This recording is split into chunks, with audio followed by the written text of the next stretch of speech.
Saudação fraternal a todos e que a paz do nosso Mestre Jesus possa se encontrar dentro de nossos corações hoje e sempre. Vamos conhecer neste vídeo um novo capítulo de estudo do livro Umbral, Projeções Mentais, Testemunhos e Resgate Espiritual, um livro ditado pelo Espírito Caibar Chu.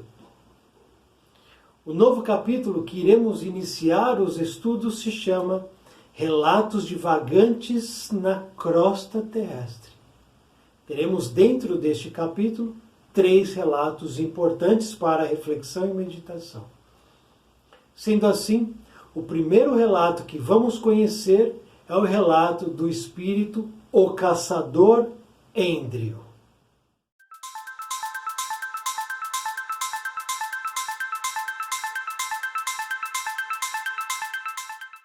Êndrio desencarnou em plena caçada, atacado e ferido mortalmente por um crocodilo.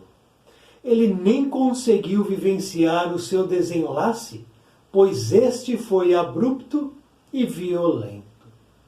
Tão logo foi agarrado pelo animal que submergiu, que ele começou a confundir a sua ânsia para escapar e a perda da vida.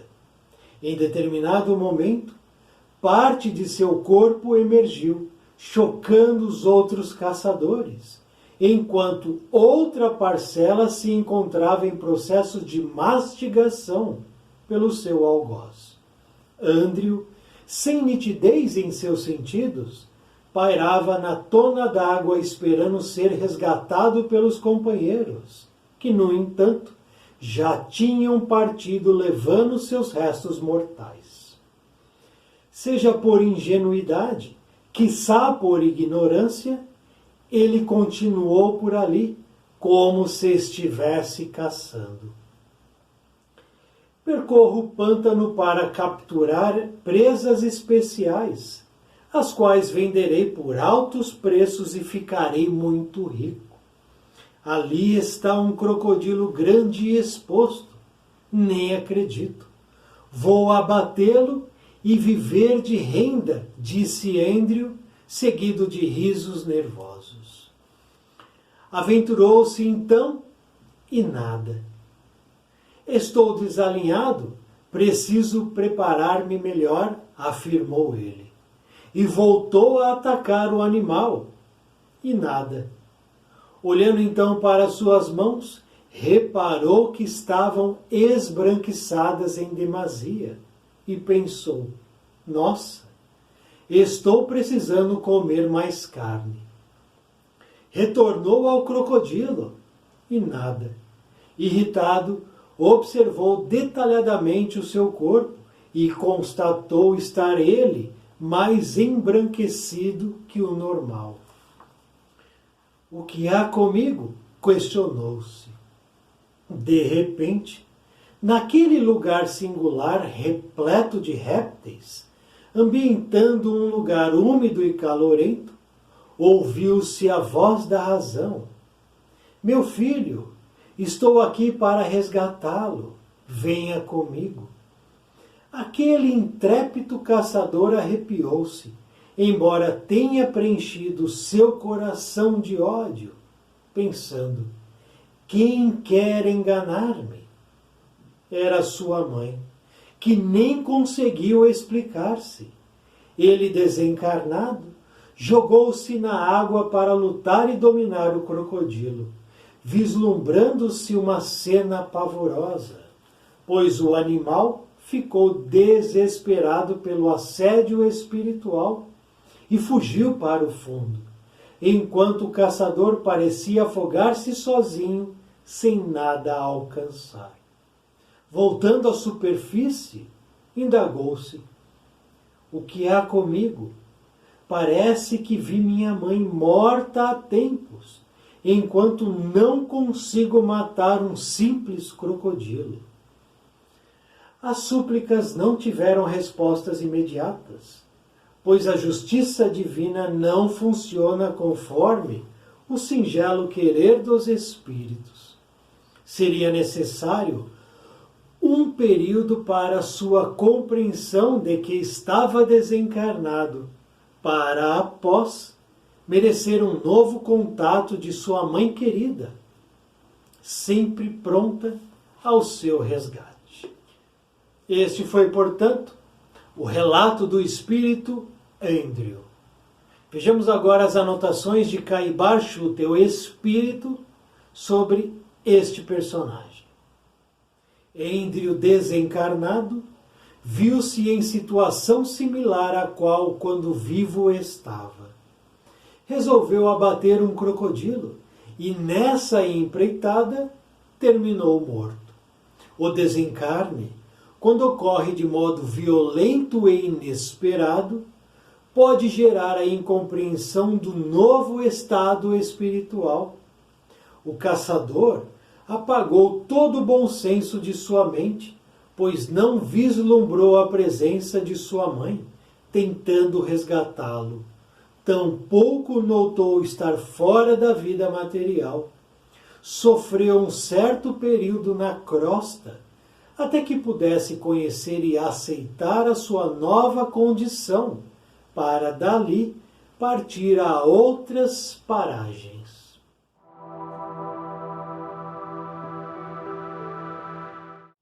O relato de Andrew é, portanto, o primeiro relato do capítulo número 8, dedicado a relatos de vagantes na crosta terrestre.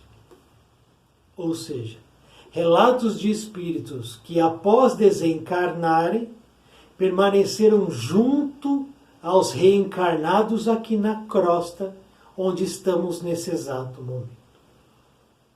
Espíritos que, ou por ignorância, ou por escolha, não procuraram a elevação espiritual e, ao desencarnar naturalmente, permanecem junto ao plano material.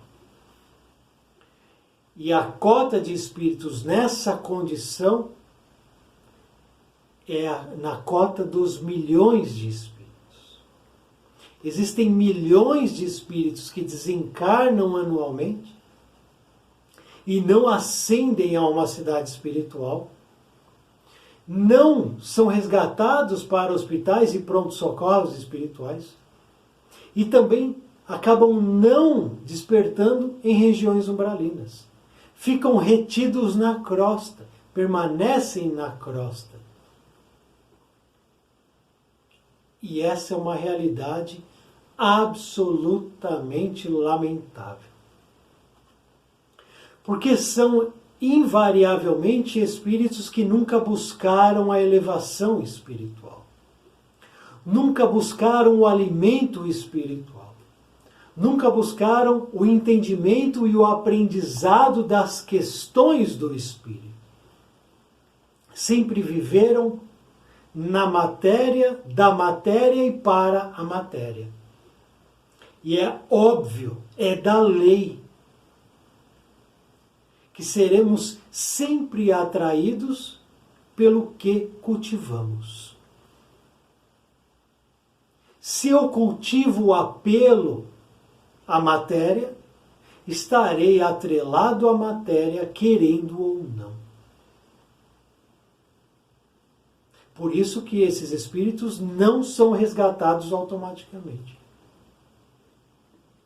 Não ascendem às cidades espirituais de maneira automática.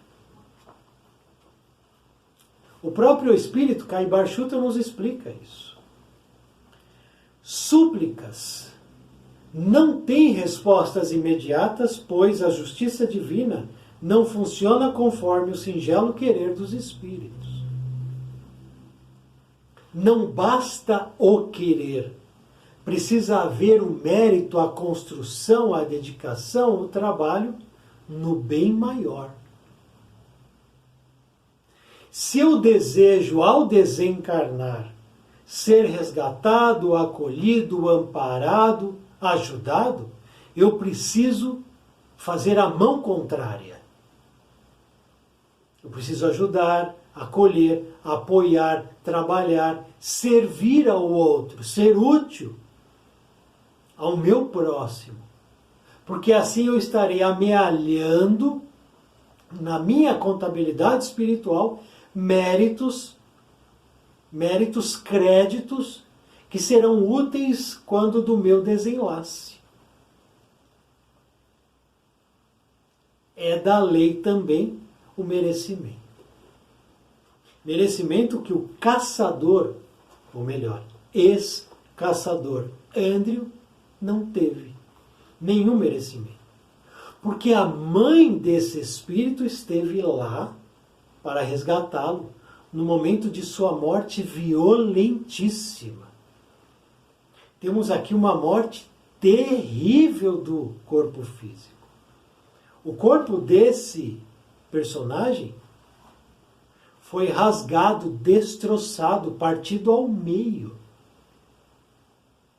Partido ao meio pelas mandíbulas, ou melhor, pela mandíbula e pelos dentes de um crocodilo.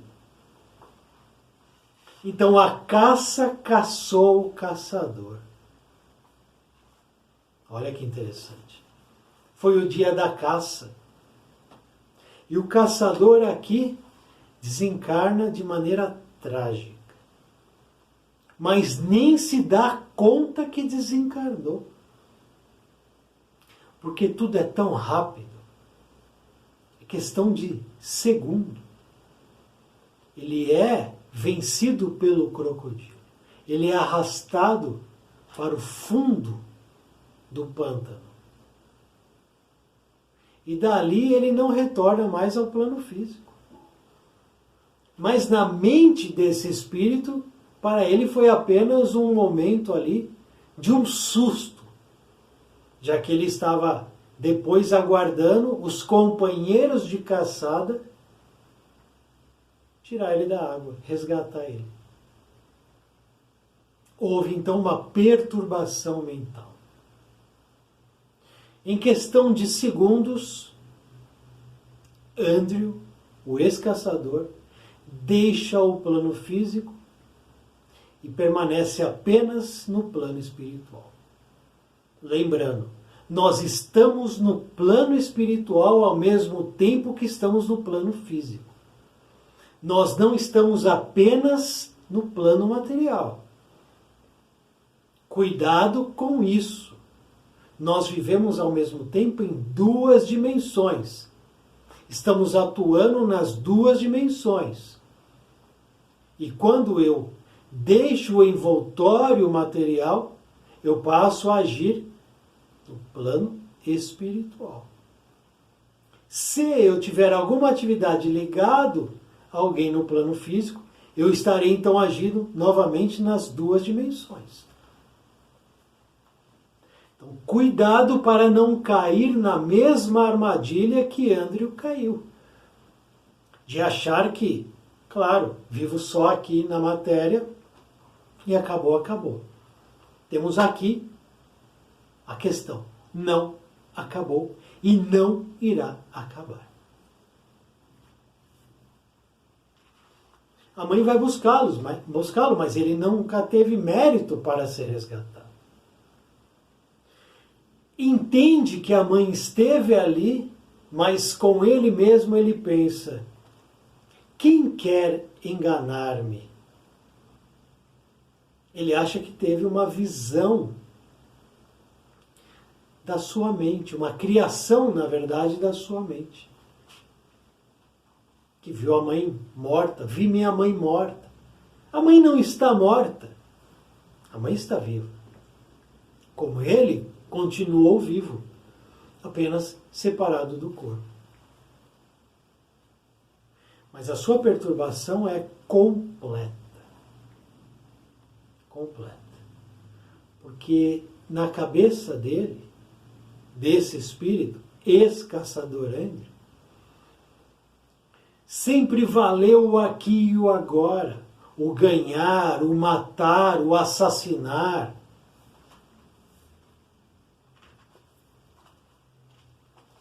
Mas a natureza às vezes dá o troco nos caçadores. E essa situação aqui não nos diz se é um resgate ou não. Porque o caçador que persegue um animal e assassina esse animal, ele naturalmente adquire para ele mesmo um débito futuro. E esse débito muitas vezes é pago com a sua morte, com o seu desencarne, de maneira violenta, pelas vias, pelas patas, pelas mandíbulas dos animais. Animais que ele mesmo perseguiu no passado. Porque é da lei de causa e efeito. E precisamos resgatar nossos débitos, perdão. E muitas vezes os resgates vêm na conta daquilo que eu pratiquei contra o outro. Seja o outro um homem, seja o outro um animal, seja um outro pertencente ou não à natureza. Peguemos aqueles que devastam florestas. Estes criam para si mesmos um debate. Um debate, não, perdão. Criam para si mesmos um débito. E no futuro, muitas vezes, vão desencarnar nas tragédias ambientais, nas enchentes, nos terremotos. Porque é a conta sendo paga. Nós vamos criando para nós o inferno ou o paraíso. Índrio reencarnou, não reencarnou? Para que ele reencarnou? Com uma autorização para matar crocodilo? Para caçar répteis? Ele teve essa autorização de Deus? Não, porque ninguém tem. Todo aquele que caça um dia será caçado. Não há dúvida. Então, para que ele nasceu, reencarnou? Qual seria o objetivo da vida no plano físico para Andrew? Temos a resposta no Livro dos Espíritos. Capítulo 2, questão 132. Pergunta Allan Kardec: qual o objetivo da encarnação dos espíritos? Qual o objetivo da reencarnação de Andrew? Matar crocodilos? Não, esse não era o objetivo. Qual então o verdadeiro objetivo? Não só dele, mas de todos nós. Resposta: Deus lhes impõe, então é uma imposição de Deus a reencarnação. Imposição, ninguém foge. Deus lhes impõe a reencarnação com o objetivo de fazê-los chegar à perfeição. O objetivo de fazê-los chegar à perfeição. Para alguns é uma expiação, para outros é uma missão. E ele continua aqui a resposta. Então o objetivo é se elevar. O objetivo é se melhorar. O objetivo é buscar a perfeição, buscar o autoconhecimento. Nunca é o objetivo assassinar ou matar qualquer ser vivo que seja. Temos aqui gravíssimo erro. Uma queda brusca desse espírito. O desencarne de Andrew, violento e inesperado, gera incompreensão do novo estado espiritual. É óbvio isso. Andrew nunca buscou a elevação, o conhecimento espiritual. Nunca buscou naturalmente o seu autoconhecimento. Tem uma morte violenta, o desenlace espírito-corpo é violento. É óbvio que ele vai estar num estado de incompreensão, ele não sabe o que está acontecendo. Por isso ele permanece na crosta. Ele fica aqui. Ele ficou junto aos crocodilos, porque a mente, o pensamento dele estava ali. E como pensas, viverás, já nos diz Emmanuel. O pensamento estava no réptil. O objetivo estava no crocodilo, em assassinar o crocodilo, para ter ganhos. O objetivo de Andrew era ganho financeiro. Lucrar com a morte de um ser. Temos então um mercado, um comércio que vive da morte de animais. Aliás, temos muitos comércios, né? E nos alimentamos do comércio da morte. Também fazemos parte desse ciclo aí, ciclo nefasto, mas que tem hora para acabar e vai acabar.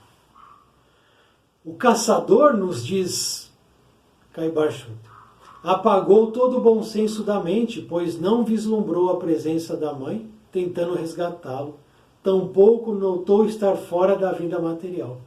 Ele não notou que desencarnou.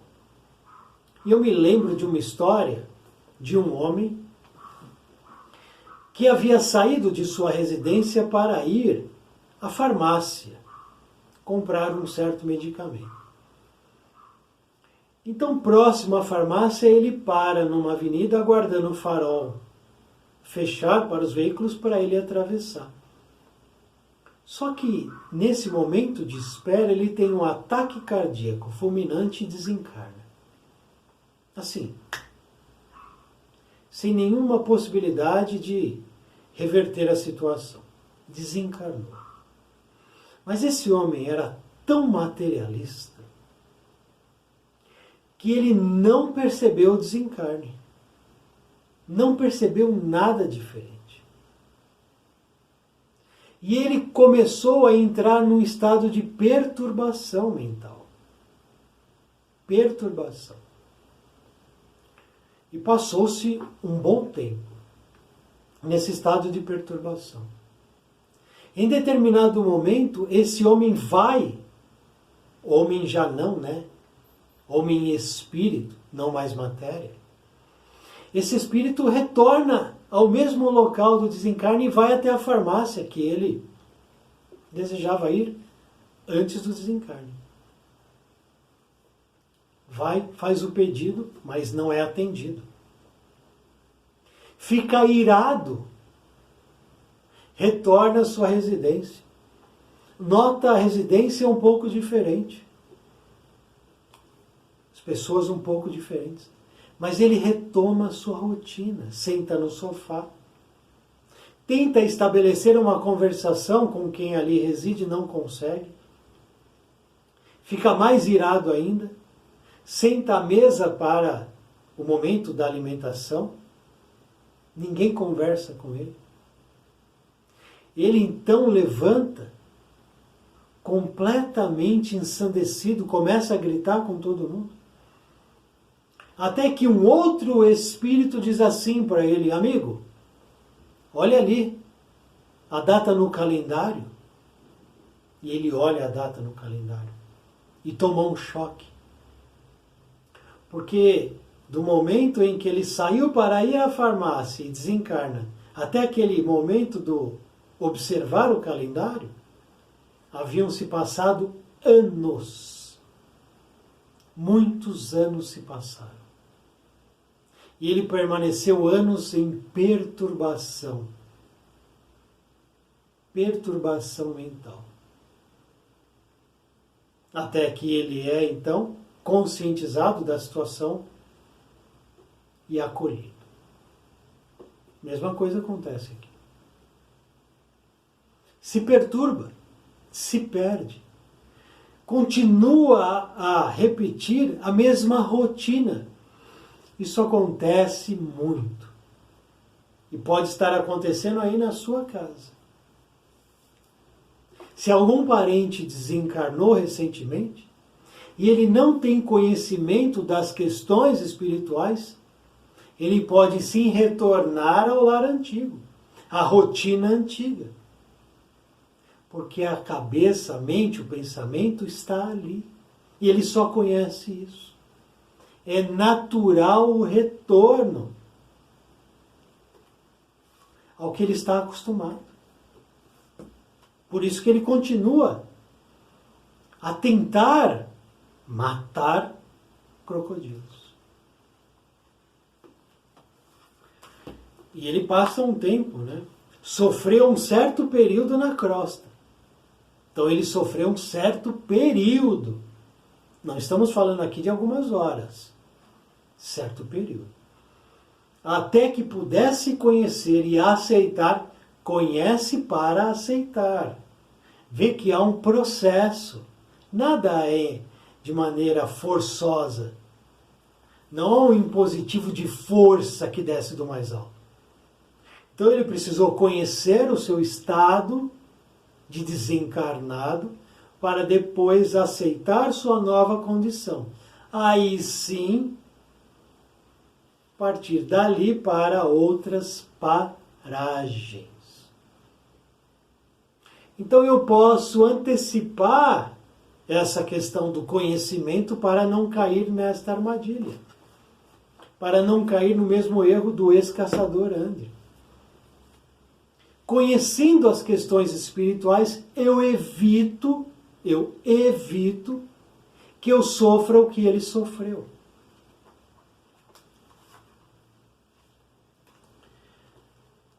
Então, nesse sentido, de avançar num conhecimento do espírito, das questões do espírito, voltemos ao nosso oráculo Livro dos Espíritos, capítulo 3. Retorno da vida corpórea à vida espiritual. Questão 149. Vejamos. Em que se torna a alma no instante da morte? Em que se torna a alma no instante da morte? Resposta. Volta a ser espírito, quer dizer, retorna ao mundo dos espíritos que deixou momentaneamente. Alma e espírito é a mesma coisa. Sendo assim, em que se torna o espírito no instante da morte? Volta a ser espírito. Quer dizer, retorna ao mundo dos espíritos de onde deixou, em que deixou momentaneamente. Perdão. Nós retornaremos à dimensão espiritual, porque somos espíritos reencarnados. Isso já abre, só essa resposta já abre uma janela de entendimento considerável. Porque a gente começa a entender que a vida é de continuidade. Questão seguinte, 150. O espírito, depois da morte, conserva sua individualidade? Ou a alma, depois da morte, conserva sua individualidade? A minha individualidade, minha personalidade, minha consciência, minha inconsciência, eu permaneço com isso ou eu perco? Tudo que eu aprendi, tudo que eu conheço, tudo que eu desenvolvi, a minha capacidade de pensamento, de inteligência, de sabedoria, eu perco ou não? Resposta. A alma depois da morte conserva a sua individualidade? Sim, conserva. Não a perde jamais. Jamais perderemos nossa individualidade. Que seria ela, a alma, se não a conservasse? Que seria o espírito se não conservar a individualidade? Essa resposta tem um exemplo aqui, exatamente no relato de Ândrio. Porque ele desencarna e continua a atacar o crocodilo. Ândrio fisicamente morreu, mas o seu espírito, que é a sua individualidade, continua a atacar o crocodilo. E ele não consegue ter sucesso. Aventurou-se e nada. Voltou a atacar o animal e nada. Ele continua a praticar a mesma atitude que praticava antes de desencarnar. E assim é com os materialistas. Assim é com os espíritos que permanecem na crosta. Eles mantêm a individualidade sem entender a espiritualidade do espírito. E repetem as mesmas ações que praticavam antes. Então nós vamos abrindo a janela do conhecimento. Mais uma questão. 155. Como se opera a separação do espírito do corpo?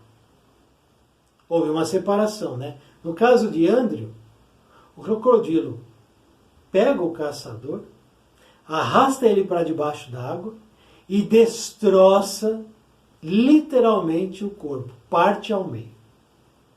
E o espírito no meio disso? Como se opera a separação da alma e do corpo, do espírito e do corpo? Resposta. Rompidos os laços que a retinham, ela se liberta, a alma se liberta, o espírito se liberta. Nós temos laços no plural, laços que unem o perispírito ao corpo. Perispírito é o corpo do espírito. Como é que junta um no outro? Existem laços que unem o perispírito ao corpo físico. Houve o desencarne, esses laços são rompidos. Esse rompimento pode ser drástico ou pode ser operado por equipes especializadas nos desenlaces. No caso dele, não teve equipe nenhuma. Por que não teve equipe? Porque ele nunca mereceu ter equipe. Nunca trabalhou para isso. Então, se eu vou me espiritualizando, se eu vou sendo útil ao mundo, se eu vou sendo uma pessoa justa, correta, honesta, humilde, luto contra as minhas dificuldades, naturalmente eu posso ser amparado por uma equipe quando houver o desenlace corpo-espírito. No caso dele, não. Tudo é violento. E há o rompimento violento dos laços que unem corpo e perispírito. Mas na questão anterior, na 154, pergunta: a separação da alma e do corpo é dolorosa? Doeu para Ândrio a separação do espírito dele do corpo destroçado? Vai doer para mim? Resposta: não. O corpo sofre frequentemente mais durante a vida que no momento da morte. Não há dor. Mesmo no caso dele. Ele nem notou que o espírito dele saiu do corpo. Ele nem notou e ele continuou a realizar a caçada tão bem sucedida que ele estava desejando. Os sofrimentos que experimenta algumas vezes no momento da morte, o espírito, são um prazer para o espírito, que vê chegar o fim do seu exílio. Quando a gente mergulha no plano físico, é um exílio. Nós estamos presos aqui, eu estou preso nesse corpo. Esse corpo aqui, material, é uma prisão para o meu espírito. Eu posso muito mais fora do corpo do que dentro do corpo. E por último, questão 161, na morte violenta e acidental, quando os órgãos não estão ainda enfraquecidos pela idade ou pelas doenças, a separação da alma e a cessação da vida ocorrem simultaneamente? Separação do espírito e a vida sendo cessada ocorre simultaneamente, no mesmo momento? Separou ali na hora, no acidente, espírito do corpo, que é o caso do Andrew? Resposta: geralmente é assim, mas em todos os casos, o instante que os separa é muito curto. Então aqui na história de Andrew, a separação corpo-espírito foi praticamente imediata. Tanto é que ele nem notou a mudança. Depois começa a observar a mão embranquiçada, o corpo embranquiçado. Aos poucos a ficha vai caindo. Por isso, muito cuidado, mas muito cuidado com a sua reencarnação. Porque aqui são muitos os relatos dos espíritos que não cuidaram de suas reencarnações. Por isso, suas histórias vieram parar neste livro. Livro alerta, nos mostrando os erros de cada um. Aqui, Andrew errou ao se tornar um assassino. Assassino de animais. E erra duplamente quando vive uma vida absolutamente materialista. Tem consequência. Nossa vida é materialista? Ou já temos observado as questões do espírito? Precisamos refletir sobre essa questão. Este foi, portanto, o primeiro relato do capítulo número 8, Relatos Divagantes na Crosta Terrestre. No próximo vídeo vamos conhecer a história de Plínio, que também foi um espírito que permaneceu durante muito tempo caminhando entre nós aqui na crosta terrestre. Muito obrigado por assistir esse vídeo. Muita paz, muita luz. Salve o nosso Mestre Jesus.